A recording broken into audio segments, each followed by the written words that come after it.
Everything that you are is shaped by your habits. So the current situation that you're in, the current condition that you're in, is shaped by your habits. Everything you will become is also shaped by your habits. So your habits are a result of your thoughts, feelings, and actions. Most of what you think and what you feel is going to turn into your habits. If you're not satisfied with your life right now, you need to check your habits. If you're not where you want to be, it's likely because you got habits that aren't necessarily serving you. Either bad habits that are holding you back, or you just haven't developed the habits that are going to push you forward. Now, I've mentioned this in other videos, but good habits are hard to learn, but they'll benefit your life in the long term. Bad habits are easy to fall into, but eventually they will destroy you. Once again, if you're dissatisfied with where you're at, you got to take a look at your habits.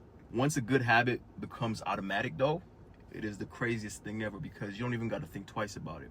For example, I listen to audiobooks when I drive my car. I don't have to think about it. I get up at 4 a.m. I don't have to think about it. I work out every single day. I don't think about it. The reason why I'm able to do these things is because they're a habit. It's become easy over time, but it didn't start off as being easy. The good thing is about habits is that they're learned. They're not fixed. You're not born with no habits. Every habit that you have that's good or bad, you learned. And the best part about things that you learned is that you can unlearn any bad habits and then replace them with a positive one. The way habits form is it follows like a system, right? So something triggers you, that's the stimulus, and then you act in a responsive behavior. You do something, and then you experience an outcome. For example, let's say you're a smoker. When you're stressed, that's the stimulus, or you see somebody else smoking, that's the stimulus. And then the behavior is you smoking. And then the consequence is either you feel good socially or the stress gets relieved. Now, for smoking, the long-term effects are delayed, but you'll ignore them because they don't happen right away. Just like how they train dogs, people could be trained. You could be trained. I know it sounds like a messed up example, but it's facts.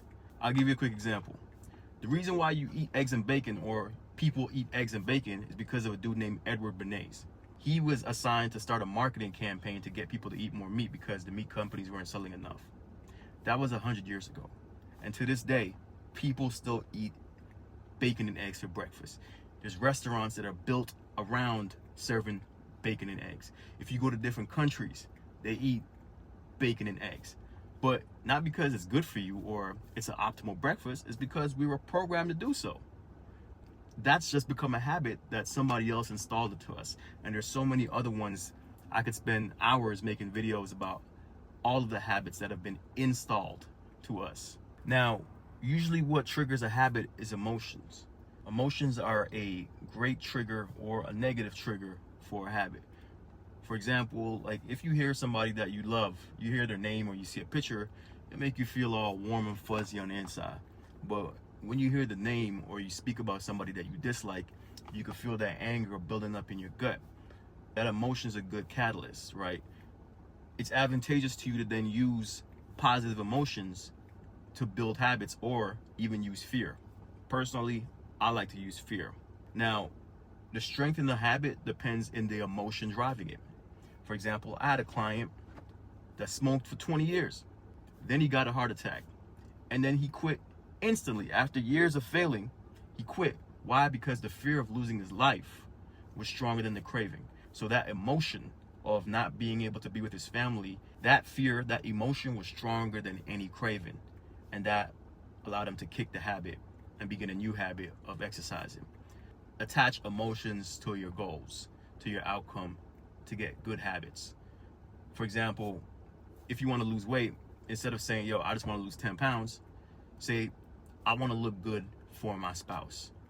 I want to be healthy for my children. And once you have that emotional buildup behind it, what you want to do is then implement a system. For example, you want to lose the weight, then say you're going to walk for 20 minutes a day, or you're going to cut out all fried foods. So you come up with the emotional stimulus, and then you come up with the system, which is the action to get to the consequence, which is you building the habit. So on average, it takes about 21 days for you to build a habit. So if you could push past those days, then it's a good chance that it's going to become a part of your life and a part of your routine. A couple tips for sticking with a habit I like to use, and I think that's worked best for me and others that I know, is to tell others about what you're trying to do. This is going to give you some sort of accountability. Second, this is an underrated one. Visualize yourself doing the goal. It's good to see it in your head first, because everything starts off in your mind. And then thirdly, write it down. Write down an affirmation for your habit. For some reason, this one really worked well for me, so I would write down things that I wanted to do or wanted to be a part of my character, and I would write them down every single day. And then it actually started to work, and whenever I would slip, I would remember that I wrote it down. After writing it down so many times, it made it easy for it to stick into my head, and then I would actually fix when I was coming off course. Now, the thing is with setting these habits, and we know that habits are going to dictate where you're going to go and they dictate where you are, is you're going to fail. I have all these habits that people think are cool, waking up at 4 a.m.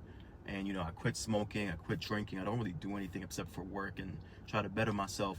But I failed several times before I finally got to the point where now it's normal for me to do these things. Take it easy on yourself. You're not going to just be amazing off the jump. You're not going to just suddenly pick up these habits and be A1. Prepare mentally for learning experiences. Let's not call it failure. Let's call it learning experiences. When you have these learning experiences, what's going to end up happening is you're going to feel down. You're going to feel bad for a certain amount of time.